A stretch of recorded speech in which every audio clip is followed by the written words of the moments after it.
2-3 दिन पहले की घटना सुना रहा हूं, दिल्ली की है। कौन सा एक जगह है बड़ी फेमस, पैसे वाले रहते हैं, बसंत कुंज। बहुत फेमस जगह है दिल्ली में, बसंत कुंज। बसंत कुंज उस वहां की ये घटना है, सच्ची घटना है। एक स्त्री ने अपने, अब क्या बोलूं, कजन देवर से उसका प्रेम हो गया। मतलब उसके भी देवर था एक सगा, लेकिन चाचा ताऊ का कोई रहा होगा। देवियां भी ध्यान से सुने और देवता भी ध्यान से सुने, बड़े ध्यान से सुने सब। और हंसने की है नहीं, इस समाज की दुर्दशा पर विचार कीजिए कि हम कितने गिर गए।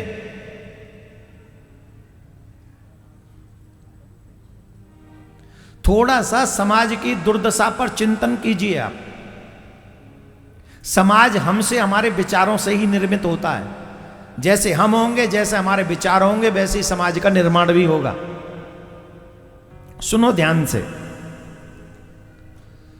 कजन देवर से उसको प्रेम हो गया। अब वो बीच में जो रोड़ा था, वो रोड़ा तो हस्बैंड ही होगा। उस हस्बैंड को हटाने के लिए वो नित्य नींद की गोली खिलाती थी उसे। क्या? नींद की गोली खिलाती थी। जितने भी पति हैं, रेडी रहो बेटा। हाँ, दूध वूध थोड़ा चेक करके पहले एक गिलास उसी में से अपनी देवी को पिलाया करो। देवी तुम पियो, बाद में हम तुम्हारा प्रसाद लेंगे। हाँ, निवेदन है भैया। नहीं नहीं, जो 60+ हो गए उनको कोई टेंशन नहीं, तुम तो आराम से देख लो, तुम्हारी कोई टेंशन नहीं। पैर पीछे करने पड़ेंगे। पैर व्यासपीठ की तरफ होते ही सीधे नरक का द्वार खुलता है। ये सबके लिए बोल रहा हूं। इन्होंने किया, 7 दिन कथा होगी, इसके लिए बहुत जरूरी है आप ये भी सीख ले। कभी भी भगवान की तरफ, माता पिता की तरफ और व्यासपीठ की तरफ पैर नहीं करने चाहिए। माँ बाप की तरफ भी नहीं करने चाहिए पैर। Be careful. तो नींद की गोली, अब वो मैसेज कर रही है कि नींद की गोली पर इस पे असर नहीं कर रही, असर नहीं कर रही। तो थोड़ा जब वो सो गया, तब उस कजन देवर को बुलाया। निर्दयता, निर्ममता की हद पार की। उस व्यक्ति को करंट लगा लगा के मारा, सोते हुए को करंट दे दे के मारा उसे। भाई हाथ जोड़ रहा है, इतनी निर्ममता नहीं आनी चाहिए घर में।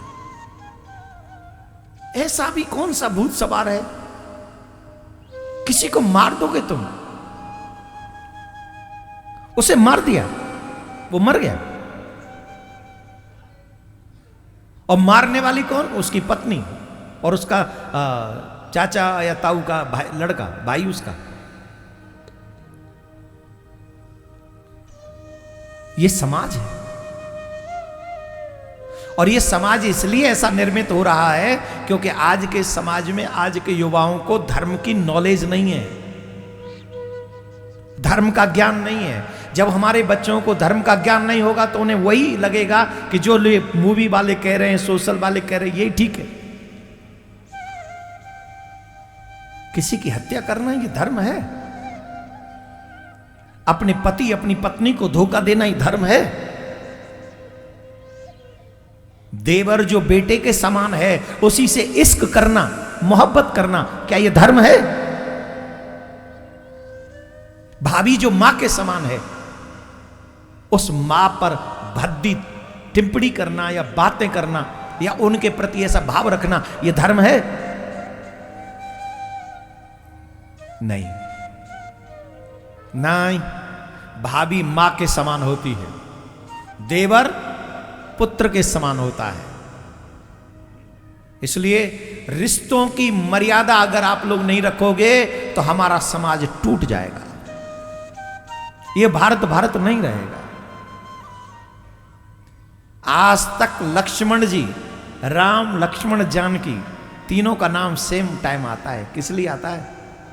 क्योंकि लक्ष्मण ने पुत्र होने का दायित्व निभाया और सीता मां ने मां होने का दायित्व निभाया। भगवान श्री राम ने पिता होने का, मतलब बड़ा भाई पिता के समान होता, वो दायित्व निभाया। रिश्तों को मारिए मत, रिश्तों को निभाइए, ईमानदारी से निभाइए। हम सिर्फ निवेदन कर रहे हैं, इसलिए अपने बच्चों को कथा में लाया करो। एक एक चीज समझाएंगे इस बार। जो स्त्री या जो पुरुष इस कुमार्ग पर जाता है, रिश्तों को तार तार करता है, 28 नरकों का वर्णन है भागवत में, उसे नरक भोगना पड़ता है।